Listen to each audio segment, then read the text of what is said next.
Hello guys, Barista training के episode 14 में आपका स्वागत है। इस वीडियो में मैं आपको कैपेचिनो, कैफ़े लाटे और फ्लैट वाइट इन तीनों के बीच में क्या डिफरेंस होता है ये बताने वाला हूँ। तो स्टार्ट करते हैं ये वीडियो। इन तीनों कॉफ़ी को आपको समझाने के लिए मैंने इस डायग्राम का यूज़ करा है, जिसमें आप ऊपर की तरफ देख सकते हैं मैंने कॉफ़ीज़ का नाम मेंशन करा है, cappuccino, cafe latte and flat white. उनके नीचे उनके कप्स को मेंशन करा हुआ है।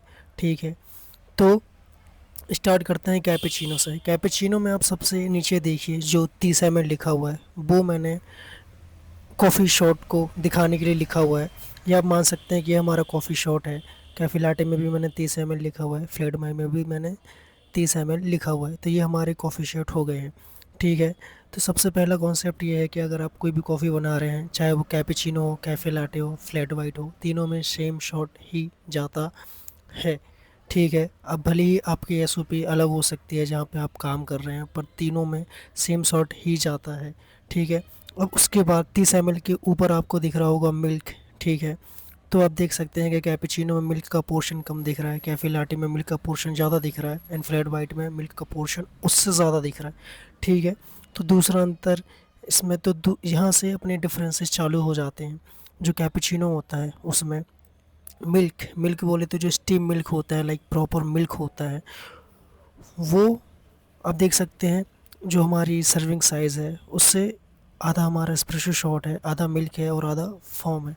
तो ये हमारे कैपेचिनो का एक पोर्शन होता है। ठीक है, और फिर कैफ़े लाटे में आप देख सकते हैं कि 30 ml शॉट है, पर जो हमारी सर्विंग है कप की उससे 30 ml से ज़्यादा, ठीक है, हमारा मिल्क ही मिल्क उसमें है और उसके बाद थोड़ा सा फॉर्म उसमें आ गया है। ठीक है, तो ये हमारी कैफ़े लाटे हो गई। और फ्लैट वाइट में आप देख सकते हैं कि 30 ml तो हमारा शॉर्ट है ही, और जो मिल्क की क्वांटिटी है वो कैफ़े लाटे से भी ज़्यादा हो चुकी है। और फॉर्म की एक पतली सी लेयर आपको ऊपर दिख रही है जो मैंने पिंक, आप देख सकते हैं, तो वो एक पतली सी लेयर इसमें फॉर्म की आ गई है। ठीक है, तो ये हमारी फ्लैट वाइट हो गई है।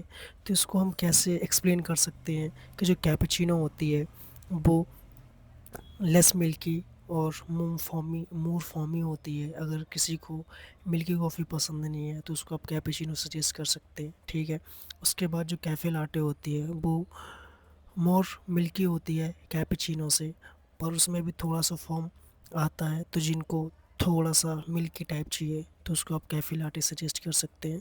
और तीसरा फ्लैट वाइट जिसमें बिल्कुल ही कम फॉर्म है और मिल्क ज़्यादा है, तो जिसको बहुत ज़्यादा मिल्की कॉफ़ी चाहिए तो उसको आप फ्लैट वाइट सजेस्ट कर सकते हैं। ठीक है, तो ये तीनों अंतर हो चुके हैं। तो ये तीनों अंतर हो चुके हैं हमारे मिल्क को लेके और फॉर्म को लेके। आई होप आप समझ गए हैं। अब इसके बाद ये जो फॉर्म की क्वांटिटी बढ़ने से, कम होने से, इसके टेम्परेचर पे भी इसका प्रभाव पड़ता है। जैसे कैपेचिनो में अगर फॉर्म ज़्यादा है, मिल्क कम है, तो इसका टेम्परेचर कैफ़े लाटे और फ्लैट वाइट से कम होता है। कैपेचिनो के टेम्परेचर को हम लाइक 55 टू 60 डिग्री सेल्सियस रखते हैं। कैफ़े लाटे में फॉर्म थोड़ा कम होता है, मिल्क थोड़ा ज़्यादा होता है, तो इसका टेम्परेचर थोड़ा सा कैपेचिनो से ज़्यादा होता है, तो इसका टेम्परेचर हम 60 टू 65 डिग्री सेल्सियस रखते हैं। और फ्लैट वाइट में फॉर्मिंग बहुत कम होती है, लाइक होती नहीं है, वो लेयर एक आ जाती है पोर करते टाइम, और उसमें मिल्कीनेस बहुत ज़्यादा होती है, तो उसका टेम्परेचर हमारे कैपेचिनो और कैफ़े लाटे से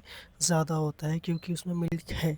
ठीक है, जिसके टेम्परेचर को हम 65 टू 70 डिग्री सेल्सियस मान सकते हैं। ठीक है, तो ये टेम्परेचर से भी आप इन तीनों में अंतर याद रख सकते हो। आई होप आप इन तीनों में अंतर समझ गए होंगे। मिलते हैं नेक्स्ट वीडियो में कुछ नई चीज़ के साथ में।